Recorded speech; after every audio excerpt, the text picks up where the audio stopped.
Começa agora a Revista Nacional. Apresentação: Carlos Vítolo. No ar, entrevista.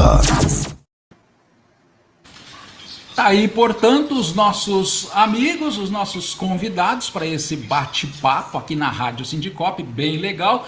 Recebendo por aqui, deixa eu começar, vou começar aqui pelo Dr. Justiniano. Dr. Justiniano, mais uma vez, viu? Prazer imenso recebê-lo aqui na Rádio Sindicop. Bom dia, me ouve bem?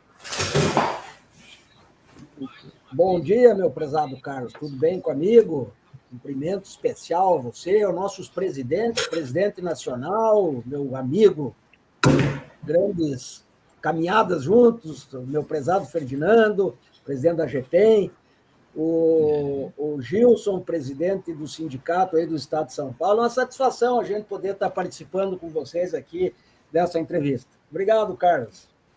Legal, bacana. Satisfação é nossa, viu? A gente agradece. Pena que demorou, né? Precisamos trazer mais doutor Justiniano aqui, viu? Né, meu amigo Ferdinando? Tudo bem com você, meu querido? Ouve bem? Bom dia, viu? Tudo bem, Carlos? Não sei se o meu som tá saindo bom aí para vocês. Tá bom, tá Tô no ótimo. carro. Tá. Tô parado aqui no estacionamento. Daqui a pouquinho a gente tem uma reunião aqui com a Casa Civil de Santa Catarina.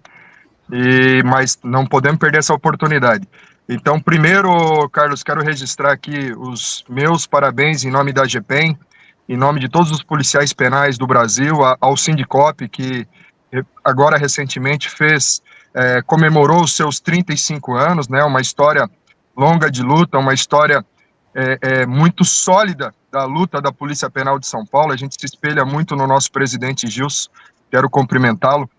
Né, ele é uma referência para São Paulo, ele é uma referência para o Brasil, e nós aqui em Santa Catarina, né, doutor Justiniano já foi nosso secretário, e hoje ele é o advogado da entidade catarinense e também da GPEM Brasil, acerca da defesa dos policiais penais, né, ele foi responsável pelo primeiro plano de carreira, ainda quando éramos agentes prisionais em Santa Catarina. Então nós temos uma conexão, né, doutor Justiniano, muito forte do senhor com a Polícia Penal, o senhor ex-deputado, enfim. Mas, voltando, né, Carlos, vocês em São Paulo são referência, estão crescendo, já deveriam ter crescido antes, infelizmente o poder público é omisso em relação ao sistema prisional paulista. Nós vamos trazer aqui, através dos esclarecimentos do doutor Justiniano, uma peça muito bem elaborada acerca da lei orgânica da Polícia Penal Paulista, né, qual nós vamos questionar no STF alguns itens num primeiro momento que foram solicitados pelo presidente Gilson não foram inseridos na peça, porque nós precisamos ainda aprofundar o estudo acerca daquela matéria, porque existem alguns entendimentos do próprio STF contrários àquilo que a gente entendia, então a gente preferiu separar e amadurecer mais no decorrer do ano para ver se realmente é viável ingressar acerca de alguns temas acerca das mobilizações, tal, que a gente conversava acho que ontem, né, presidente Gilson? Mas os pontos principais, eles foram atendidos nessa peça inicial, que o doutor Justiniano aí vai trazer grandes esclarecimentos a todos os policiais penais paulistas, e pode ter certeza que a GPEM, atendendo o pedido do Sindicop, vai fazer o melhor possível, trazer o melhor retorno para vocês aí em São Paulo. Nós temos certeza disso, viu? E vai mesmo. Gilson, rapaz, tem aqui o Ferdinando, não é? Que roda o Brasil inteiro. Como anda esse homem, como participa de reunião, como trabalha nessa GPEM Brasil, viu? E tem ali do outro lado, aqui, Gilson, embaixo de mim aqui, ó, ex-deputado, ex-secretário, agora advogado da GPEM Brasil. Bom dia, Gilson. Desejando um bom dia para os nossos convidados e para todo o nosso pessoal que acompanha aí, Gilson. Opa, bom dia, Carlos, o doutor Justiniano, Ferdinando, uma satisfação, né, recebê-los. Bom dia à audiência, aos ouvintes do Revista Nacional. Realmente é uma satisfação, um prazer receber figuras, né, de tão grande peso, né, alto calão mesmo, no movimento nacional, na advocacia. E nós solicitamos essa DIN, a GPEM, né, por ela ter a competência jurídica e por ter competência no corpo que assessora, na presidência, na figura política do Ferdinando, e discordamos dessa regulamentação da Polícia Penal, por isso a insatisfação e a busca dessa ADIM para a gente combater algumas coisas que não conseguimos no processo legislativo. Uma coisa que foi atropelada, foi imposta, mesmo tendo grupo de trabalho, no qual foi aberto o espaço para as entidades participarem, mas, na verdade, o governo, no momento que quis, ele fez da forma que melhor convia a ele, né? Então, vamos aí para essas explicações do doutor Justiniano, porque com certeza vão ser esclarecedoras aí para todos nós. E eu faço questão de fazer um registro aqui, porque o presidente Gilson Barreto, o doutor Justiniano, a audiência e ao Ferdinando, por diversas vezes, o Gilson Barreto participou aqui na rádio, ele disse assim, olha, a gente sabe que tem problemas, só que o momento agora é aprovar, né, presidente? O presidente sempre defendeu essa ideia, precisamos aprovar, precisamos criar a lei, depois a gente resolve lá na frente. Ele já sabia que ele ia contar com a GP em Brasília, né? O Gilson já estava pensando lá na frente, né, Gilson? Mas a gente faz questão de registrar para que as pessoas entendam, né, como é que funciona esse processo. Doutor Justiniano, então aí até o Gilson adiantou, a gente gostaria que o senhor explicasse para a nossa audiência, para os policiais penais do Estado de São Paulo e do Brasil também que nos acompanham, né, do que efetivamente trata essa ação direta de inconstitucionalidade, não é? Trazer aquela explicação para a gente, e depois, no segundo momento aí, o Gilson vai fazer os comentários, o Ferdinando também, e os nossos amigos e amigas que acompanham a programação já podem começar a deixar as perguntas aí, que depois a gente repassa. Fique à vontade, viu, doutor Justiniano? Bom, obrigado, meu prezado Carlos, presidente Ferdinando, presidente Gilson, aqueles que nos ouvem ou nos veem aqui nesse momento. Eu quero rapidamente fazer um histórico. Eu vejo que demorou essa lei para ser aprovada depois da emenda constitucional que transformou em policial penal e que os colocou também na segurança pública, no artigo 144. Foram 5 anos, praticamente, para que o Estado, para que a Assembleia, o governo, o Poder Executivo, enfim, encaminhasse e fosse aprovado. Como você mencionou, Carlos, realmente o melhor é aprovar, como o presidente Gilson, sabendo mesmo que tinha problemas, mas vamos fazer e depois a gente vai buscar consertar o que tiver de errado e o que o sindicato, a GP, entenderem que for inconstitucional. E nós fizemos esse estudo a pedido, por solicitação do presidente Ferdinando. Estivemos reunidos com o Ferdinando, inclusive, detalhando quais artigos, a pedido do presidente Gilson, quais artigos a categoria em São Paulo entendia que não seria, que seriam inconstitucionais. E, a par disso, como o Ferdinando aqui já explicou rapidamente, nós fizemos, então, a seleção daqueles artigos que, ao nosso sentir, num primeiro momento, se mostram claramente inconstitucionais, correto? E os outros artigos apontados, ou que possam trazer tirar algum direito do policial penal paulista, nós ainda estamos estudando porque não havia clareza efetiva sobre a inconstitucionalidade ou não. Então, o que nós preferimos fazer? Preferimos, como disse o Ferdinando aqui, fatiar.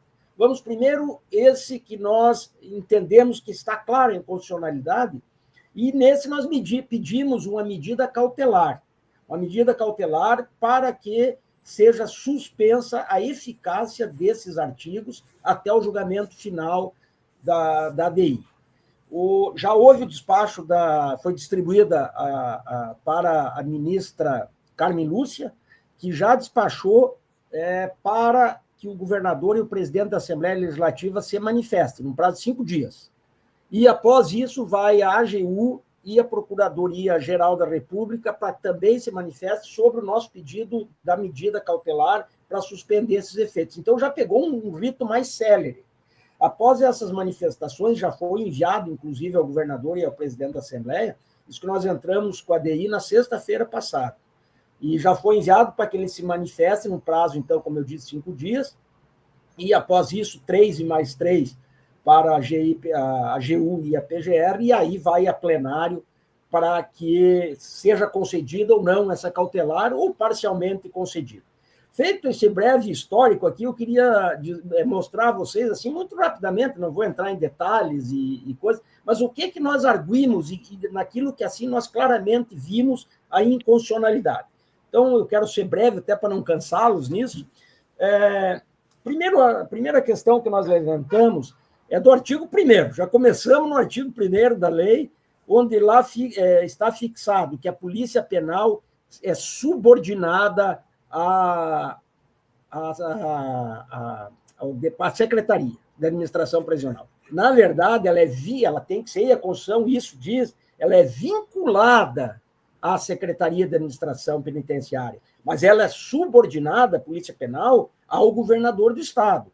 Há um vínculo, então, operacional, vamos dizer, um vínculo com a Secretaria, mas o comandante em chefe da Polícia Penal é o governador do Estado, não é o secretário da Administração Penitenciária. Acho que isso é importante, até para que demonstre que é uma categoria de Estado e não uma categoria de governo, que fica mudando o secretário a cada, sei lá, um mês, 2 meses, se o governador quiser, ele muda o secretário. Aí muda o comandante, realmente, o comando geral da Polícia Penal, que é o governador do Estado. Então, essa foi a primeira arguição que nós levantamos na DI.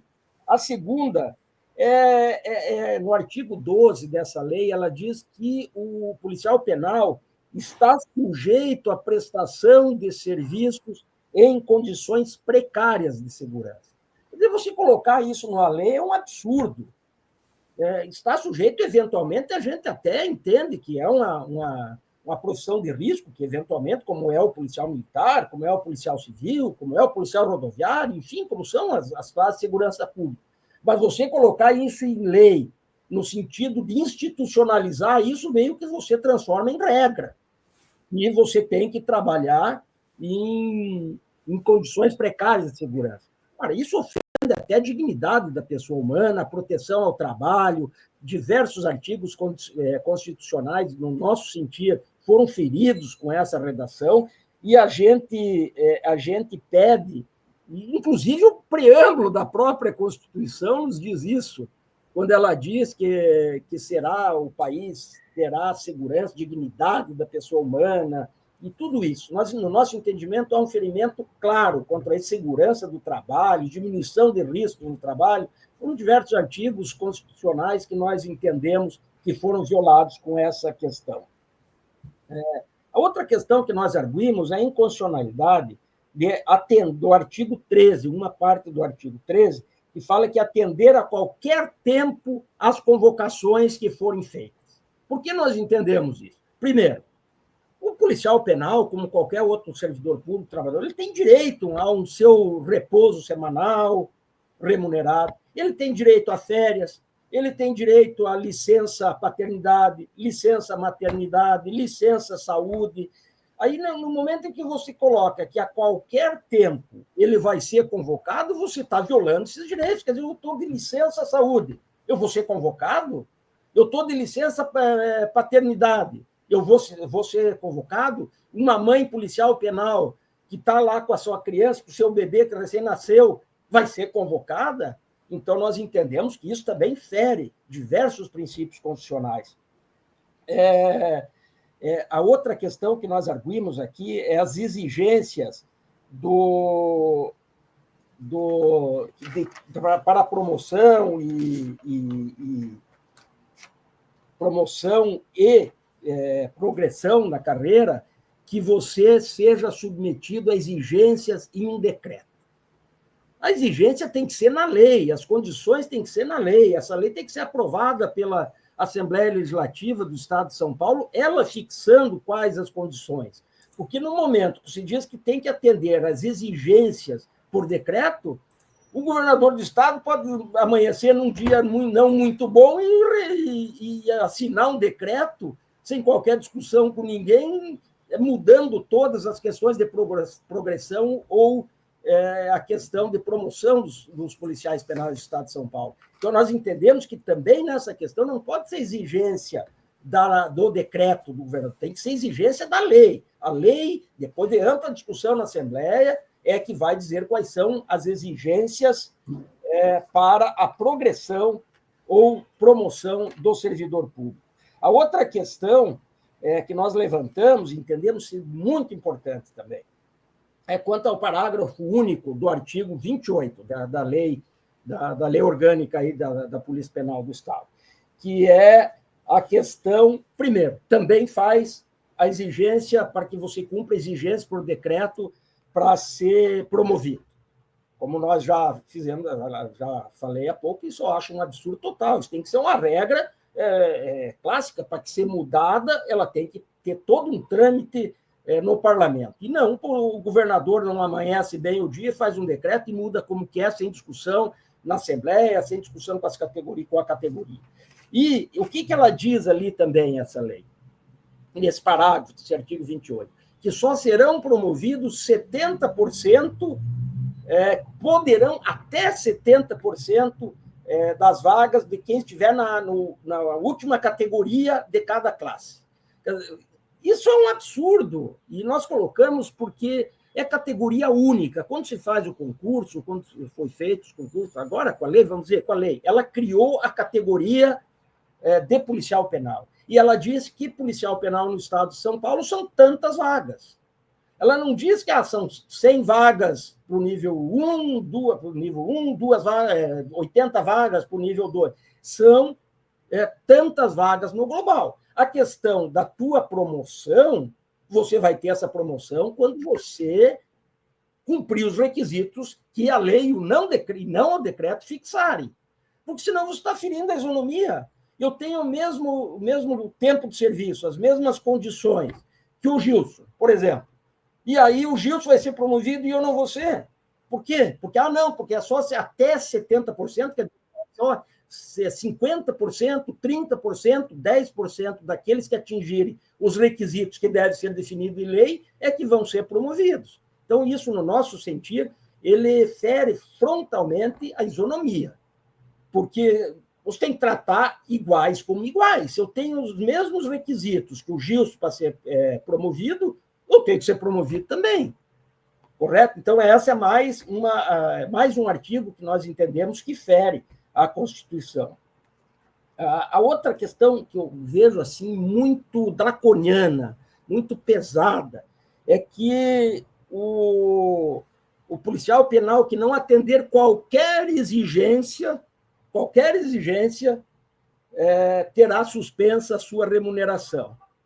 Isso é muito pesado, quer dizer, então o que nós colocamos? Que ninguém será obrigado a fazer ou deixar de fazer alguma coisa se não seja em virtude de lei. Então, aí ela fala sem justa causa. Quem é que define qual é a justa causa? É o superior hierárquico que vai dizer, não, essa exigência aqui que eu fiz para você era justa. Tá, mas não está na lei. Não, mas eu entendo que era justa. E aí? Aí vai suspender porque você não cumpriu? Não pode ser assim, né? Com certeza não pode ser assim. A outra questão que eu vejo que fere, e nós vivemos um Estado democrático de direito, que é a questão de não poder, tanto no inciso 13, no inciso 15 do artigo 56, diz que o policial penal não pode se manifestar publicamente ou contestar alguma decisão do superior hierárquico, alguma decisão dos poderes do Estado. Isso é um absurdo, quer dizer, eu sou um líder classista, por exemplo, que defendo a remuneração maior para os meus pares, para a minha categoria. Aí o governador do Estado dá uma remuneração menor. É uma decisão do governo. Vai para a Assembleia. A Assembleia decide que essa remuneração menor é a que vai valer. Eu, como líder classista, como você, Gilson, presidente do sindicato, como você, Ferdinando, presidente nacional, você não pode debater, dizer, não, eu não estou satisfeito com essa remuneração, eu quero mais, eu não concordo com essa decisão. Aqui, pelo que está na lei orgânica, é proibido se fazer isso.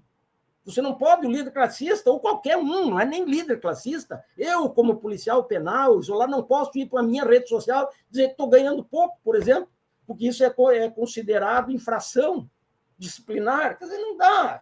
Então, nós temos que aguardar agora, na verdade, basicamente por esses pontos. Não tem mais... não, esses pontos principais que nós arguimos, né, Gilson? Houve essa combinação também aí com o Ferdinando, e no sentido de a gente pedir a suspensão, pedimos a suspensão imediata desses artigos, e agora vamos aguardar a decisão do Supremo, né? Eu creio que tanto a GPEM como o Sindicop fizeram a sua parte, levantaram a questão, colocaram essa questão para ser deliberada pelo Supremo Tribunal Federal. Eu tenho muita esperança, sinceramente, que se não todos, mas diversas dessas normas aí da lei orgânica serão suspensas, a eficácia delas serão suspensas, que essa medida cautelar vai ser concedida, se não total, mas pelo menos parcialmente, e lá na frente nós vamos ter um ganho de causa declarando inconstitucional diversos desses artigos ou dar interpretação conforme a Constituição a outros tantos artigos. Então, assim, basicamente, eu sei que foi meio atropelado, né, porque eu também sei que o tempo de vocês não é tão grande assim, mas basicamente eram essas as explicações, presidente Ferdinando, presidente Gilson, meu caro jornalista Carlos, e os policiais penais e aqueles que nos ouvem e nos veem aí nesse momento. Obrigado a vocês.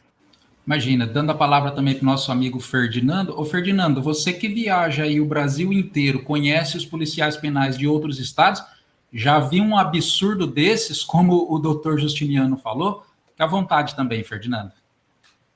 Olha, eu vou dizer que quando eu vi pela primeira vez o projeto, eu acho que o Justo deve lembrar, eu até citei o artigo 12, numa conferência que nós fizemos em Brasília, numa dessas idas em algum lugar, eu citei esse artigo, e lá a gente já havia dito que nós iríamos combater principalmente esse artigo, e agora nós amadurecemos mais outros pontos absurdos que constam nessa lei, e que já são pacífico. O STF nós vamos ter sucesso nessa ação, com toda certeza, porque, muito bem explanado pelo doutor Justiniano, é pacífico, né? É um absurdo, umas arbitrariedades. A gente até entende por que foi feito assim, porque o sistema penal paulista ele é muito militarizado em seu comando, né? Então a gente entende essa forma de mão de ferro sobre os seus comandados, né? E agora eles expressaram isso em lei. Então, a GPEM Brasil tem o compromisso com a Polícia Penal, a gente viaja o país inteiro, a gente traz informações, a gente compartilha ideias para sempre buscar o melhor. Então, a gente tem o compromisso de combater o que está errado, o que é ruim e o que é prejudicial, porque nós precisamos fortalecer a Polícia Penal. Essa ação proposta pela Baratieri Advogados, através do Dr. Justiniano, eu acho que ele caiu, inclusive, aí da rede, obviamente foi feito um estudo prévio pelo nosso presidente Gilson, a gente não pode se omitir dessa informação, que nos trouxe os pontos elencados ao qual nós tínhamos que avançar. Então, nós avançamos em grande parte deles, outras partes nós ainda vamos continuar fazendo entendimento, porque conversávamos, né, Gilson, que o entendimento em relação à polícia penal ficou muito similar ao tratamento da polícia militar, né? A gente fez um levantamento aqui antes de ingressar, nós olhamos alguns planos de carreira no país, o de Santa Catarina, por exemplo, tem no seu texto essas mesmas similaridades, né? Tem um entendimento agora recente que o STF julgou a Polícia Civil também por não poder fazer movimento paradista, fazer nenhum tipo de mobilização grevista, né? De paralisação, porque entendeu-se que toda a polícia, pela sua essencialidade, ela não pode realizar esse tipo de atividade, né? Mas nós vamos buscar um amadurecimento, um entendimento que possa resguardar as entidades de classe, né, os representantes, porque esse caminho que está se adotando de um período para cá está, infelizmente, politizando a atividade sindical, né,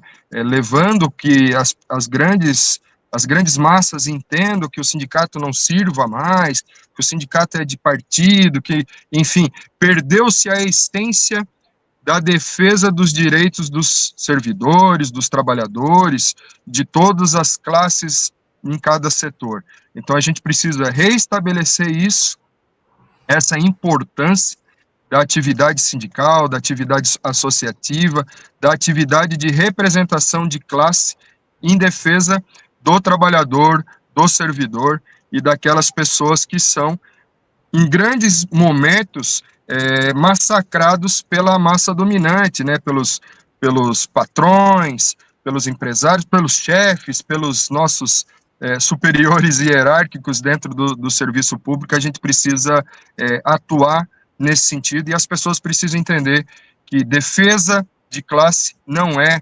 política, é defesa de um grupo determinado que está sendo oprimido em um determinado momento, né? Está sendo retirado direitos, está sendo, enfim, nós temos esse compromisso. Então, através do jurídico, a gente busca reestabelecer essas arbitrariedades descritas em lei e, paralelamente a isso, a gente se une através das entidades sindicais, das lideranças, e a gente faz um trabalho de campo, corpo a corpo, para que a gente possa sempre ter o melhor, buscar o melhor, e o Sindicop é o exemplo disso, né? Disse aquele dia, Carlos, no dia 14, nós tivemos lá no evento de comemoração do aniversário do Sindicop, que na verdade é dia 15, né, o aniversário, mas foi dia 14 o evento, e ainda disse, no decorrer dos 35 anos, todos que lá passaram, presidentes e diretoria, e obviamente toda a Polícia Penal do Estado de São Paulo colocou um tijolo naquele muro.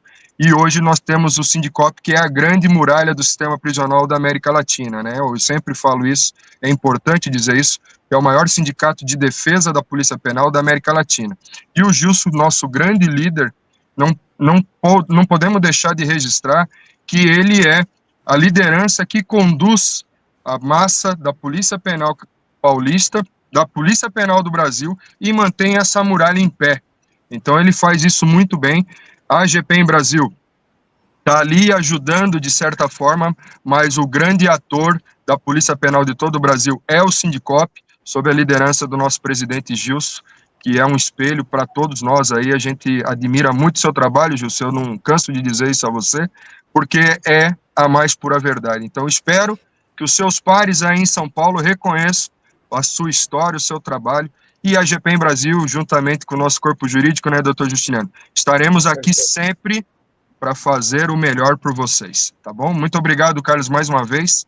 Eu já vou me indo aqui, que daqui a pouquinho eu estou entrando numa reunião, tá? Um grande abraço a todos os policiais penais do estado de São Paulo aí. Eu sempre estarei com vocês. Obrigado. Valeu, Ferdinando. Obrigado aí pela sua participação, viu? Obrigado. Sucesso na reunião, Ferdinando. Até mais. Tchau, tchau. Pois é, o Gilson, você havia predito, né? Você havia dito, olha, calma, gente, calma. Vamos lutar, né, por partes, vamos aprovar, vamos devagar, depois, né, a gente luta por aquilo que estiver errado. Você já sabia, né, Gilson? O sindicalismo hoje precisa ter essa calma, né, Gilson? Não é só briga, só luta, tem que saber como funcionam os bastidores, né? Infelizmente, né, Carlos? Por quê? Por que a gente sabe? Porque o momento político em São Paulo não é favorável. Um governo que se elegeu com mentiras e mais mentiras, uma Assembleia Legislativa postada, né, de joelhos. São, assim, situações políticas desfavoráveis ao servidor público. Começando lá na campanha já. Um pré-candidato ou candidato que nunca teve interesse de conversar com o movimento sindical de São Paulo, doutor. Sabe? Então é assim, e pior, que veio de um governo federal que tinha a mesma linha. É tipo coisa assim, não é que a gente é evidente, é que você está inserido dentro da luta, você acompanha a luta sem emoção, né? Porque a gente vê que o país ele virou uma coisa emotiva, de torcida, uma coisa... E nós somos trabalhadores. A gente sabe das dificuldades da nossa luta na prática. E antes até quero parabenizar o doutor pela exposição, né? Legal. A gente sabe que é uma coisa complexa falar do Madin, O prazo que a gente trabalhou isso foi um prazo curto, assim mesmo a equipe escolheu aí o que viu como mais pertinente para o momento e que ainda temos espaço para continuar essa luta, porque entendemos que o Estado ainda continua afrontando direitos da Polícia Penal aqui de São Paulo, né? O mais recente é que na lei, no artigo 80, diz da transformação de cargos dos aposentados e pensionistas. Quando fala em transformação, se fala no todo. Por que isso? Pela questão da integralidade e paridade e o nome também, né? Porque se a gente deixou de existir a carreira de agente de segurança penitenciária, a carreira do agente de escolta e vigilância penitenciária e nasceu uma polícia penal, a nomenclatura do aposentado tem que ser policial penal. Principalmente o que tem a integralidade e a paridade. Entendemos nós no sindicato. Porque em São Paulo a gente tem a questão que tem colegas que se aposentaram com um regime que o benefício dele é pela média. Mas assim, todos os aposentados no regime próprio aqui, antes de vigorar essa lei, eles tinham, no momento da aposentadoria, o salário, né, a remuneração transformada em benefício previdenciário, que é o valor da aposentadoria. Agora, com a edição da lei da Polícia Penal, esse pessoal que tem a média, eu acredito que o valor da remuneração como benefício é o correto. Mas o policial penal que tem o direito à integralidade e à paridade, ele tem que ser subsídio, porque passou a se pagar por subsídio. Não dá para falar que a pessoa, o policial penal, que tem direito à integralidade e à paridade, que ele vai ter benefício. Ele tem que ter subsídio, porque senão, nesse país do esquecimento, daqui 5 anos, se manter a nomenclatura de agente de segurança penitenciária, agente de escolta penitenciária, e falar que vai pagar o subsídio, daqui 5 anos o governo vai lesar novamente os policiais penais de São Paulo. Então, a hora que se fala em transformação, entendemos que a transformação começa pela nomenclatura e o subsídio desse policial penal que tem direito à integralidade e à paridade. Mas o SP-Prev, que é quem é responsável pela folha do inativo, já nós oficiamos e não tivemos respostas, né? Mas os filiados vêm recebendo e-mail individual, os filiados aposentados, com uma justificativa que a Procuradoria, o parecer da Procuradoria entende isso. Só que parecer não é lei, né? Que é o que a gente está debatendo aqui. Muitas coisas que está ali previsto em decreto tem que estar na lei. Decreto não é lei e parecer piorou, né? É menos ainda. Verdade. Que coisa, né? E sabe o que é? Eu ouvi o doutor. É difícil a gente acreditar nesse tipo de coisa quando a gente vê, por exemplo, os parlamentares que ganham para estar na Assembleia Legislativa, para conhecer de lei, que vão lá e aprovam algo que, se conhecerem a própria lei, já vão saber que é inconstitucional. Isso é muito triste, né? Você tem uma lei dessa aprovada. Só um comentário assim, pois não, doutor, respondendo a questão do Gilson. Não, e só para complementar, e eles estão tirando o poder deles mesmos. Ao eles votarem que pode ser por decreto, eles estão transferindo todo o poder para o governador do estado. E retirando esse poder que constitucionalmente é da Assembleia Legislativa. O governador pode ter a competência privativa para encaminhar o projeto, em alguns casos que tem competência privativa, mas a decisão é da Assembleia, ela pode rejeitar. Então, o decreto não tem Assembleia, o decreto o governador assina e acabou. Então, eles estão retirando. Quanto a essa outra questão levantada pelo Gilson, nós assim, não aprofundamos ainda muito, porque ela estava mais complexa, né, Gilson? Então, é aquilo que nós falamos com o Ferdinando, o presidente Ferdinando, vamos fazer isso que está mais escancarado, para a gente tentar uma liminar e vamos passo a passo. Quer dizer, o primeiro passo já foi cumprido, que é a aprovação da lei.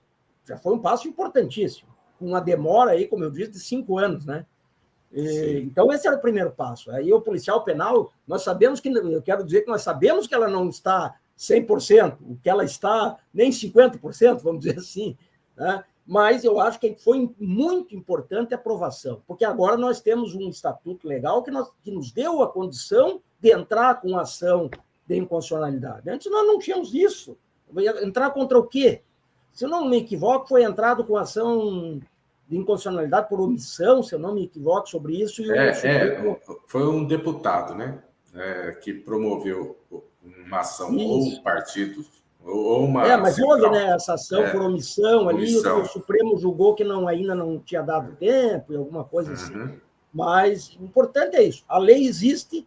Num primeiro momento, se contestou alguns artigos que são considerados, ou são claramente, a nosso sentir, claramente inconstitucionais, e vamos aprofundar o estudo em outros artigos que, eventualmente, nos seja demandado o estudo. Né? Essa questão que eu passei para o senhor, ela é nova ainda, né? Não sei nem se é cabível uma coisa na área de ADIM, ADICOM, não sei. Talvez seja uma ação judicial própria aqui. Talvez cada um dos interessados, individualmente, entrar com essa ação. Para falar a verdade, eu não estudou. Isso eu também não quero aqui dar uma informação errônea sem ter estudado a questão mais... É um fato novo que eu estou passando para o senhor, mas é na continuidade das maldades do governo de plantão. Porque é um governo de plantão, né? Os governos passam. E a Polícia Penal, ela vai continuar.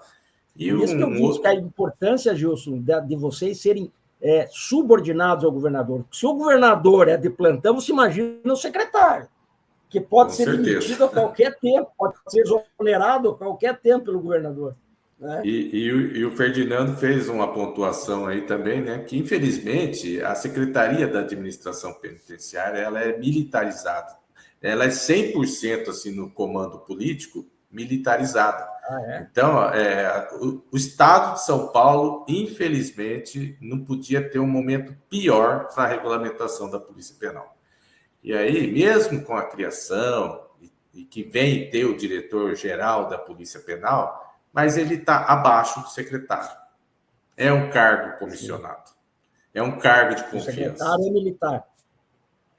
Toda a cúpula que está hoje, até a FUNAP, que é uma situação que nós temos os aposentados, outra situação que aconteceu aqui, né, nesse período de discussão, nós temos os aposentados, nós temos os gestores que já passaram, que poderiam estar nessa cúpula da política, né, da administração penitenciária, foram todos sacados.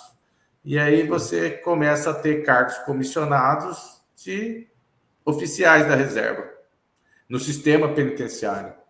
É uma coisa assim que nós aqui vamos ter ainda mais 2 anos de lutas e difíceis, porque o governo ele tem a maioria política na Assembleia, ele tem a caneta e a categoria precisa entender, né, como que funcionam as coisas. E aí a gente tem essa cautela de esperar o ato, igual o senhor falou. Tem que ter o ato para a gente começar a estudar e combater.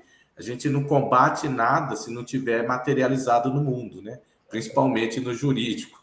E aí a gente não tem a força política, porque na Assembleia Legislativa nós propomos lá as emendas que entendíamos ser necessárias, mas aquilo ficou ali adormecido. Aí um belo dia que já estava num período da pré-eleição, né? Pré-eleitoral, a Assembleia esvaziada, o governo juntou a maioria, fez um rito de passar por todas as comissões, abriu mão, né? O relator... Atorou, como se diz na gíria política. Atorou, é isso. E aí, infelizmente, a categoria também ela não entende, ela não conhece, e tem outros ingredientes aqui em São Paulo que dificulta a luta, né? Mas é isso. Por enquanto, demos o pontapé inicial, igual o senhor falou. Tem ainda a possibilidade da gente ampliar o estudo, questionar outras situações. E na questão dos aposentados, conversando com o Ferdinando, porque a PGE daqui diz que deu um parecer que não pode ser contratado policial penal aposentado. E o secretário nosso também falou isso, né? Baseado no parecer da PGR. Só que em Santa Catarina é contratado, né, doutor? Aqui tem a CETISP, né? E qualquer das forças de segurança pode ser recontratado. Então, se tem em Santa Catarina, pode ter em São Paulo, né? E já faz anos que tem aqui, das forças de segurança, Polícia Militar, principalmente. Se você for em órgãos, Tribunal de Justiça, Assembleia, quase todos os militares que trabalham nesses órgãos são aposentados, são da reserva, né? Da reserva, o policial militar da reserva, mas tem o policial civil e o policial penal também que são contratados. Também são contratados. Mas em São Paulo é outro país, principalmente nesse momento aqui, que a gente pode até se dizer que estamos vivendo um estado de exceção. Eu vi um colega falar aqui do AI-5, acho que a gente caminha em São Paulo para um AI-5. Mas, doutor, por enquanto, muito obrigado. E está célere, né? O senhor falou aí. Eu até me surpreendi, porque sabe que o Supremo é meio travado, né? Então, sim, agora vamos esperar aí a manifestação do governador e do presidente da Assembleia, e, na sequência, como eu já mencionei, a AGU, a Advocacia Geral da União, e a Procuradoria Geral da República se manifestam. O prazo é exíguo, é 5 dias para o presidente da Assembleia e para o governador prestar as informações, e daí mais 3 dias para a AGU e para a Procuradoria. E, na sequência, ela já está apto a ir julgamento a cautelar, né? Não é ainda a cautelar. Se nas informações eles prestarem esclarecimentos sobre tudo, não só sobre a cautelar, é permitido, existe jurisprudência nesse sentido, é permitido que já se analise o mérito. Mas eu não creio assim que isso vá acontecer. Mas nós, tendo essa cautelar que suspenda os efeitos de todos os artigos questionados, ou de pelo menos alguns deles, já é uma grande vitória, né? Com certeza. Mas é isso aí, Carlos. É isso daí. Tá aí, acho que ficou bem claro, não é? Pessoal fazendo outras perguntas de outras áreas que depois a gente vai anotar aqui, para quem sabe fazer um outro programa, né, Gilson? Ou até mesmo encaminhar para que você responda, né? Sim, pode ser. Ou até na sequência com o Dr. Marcos. Na sequência com o doutor, né? Isso. Doutor Justiniano, olha, mais uma vez a gente quer agradecer demais a sua participação aqui na rádio, viu? Seja sempre muito bem-vindo. Qualquer novidade que tiver, só acionar a gente, aciona o Gilson, que a gente faz um outro bate-papo aqui, para sempre manter o pessoal atualizado, não é mesmo? Obrigado mesmo. Obrigado. Viu? Valeu, estamos sempre à disposição. Muito obrigado, Carlos. Obrigado, presidente Gilson, pela oportunidade de estar aí. Eu sou alguém que tenho... Depois que a gente entra no sistema, como eu fui secretário, quem tiver oportunidade, fica no sangue, né? Então, nós temos uma interação muito grande com a Polícia Penal aqui de Santa Catarina, muito forte mesmo, e isso fica no sangue. Então, torço muito por vocês aí também, pelo sindicato, pelos policiais penais de São Paulo, para que tenham aí todas as melhorias que vocês merecem. Um grande abraço. Muito obrigado, doutor. Até a próxima aí. Abraço. Obrigado. Até mais. Tchau, tchau.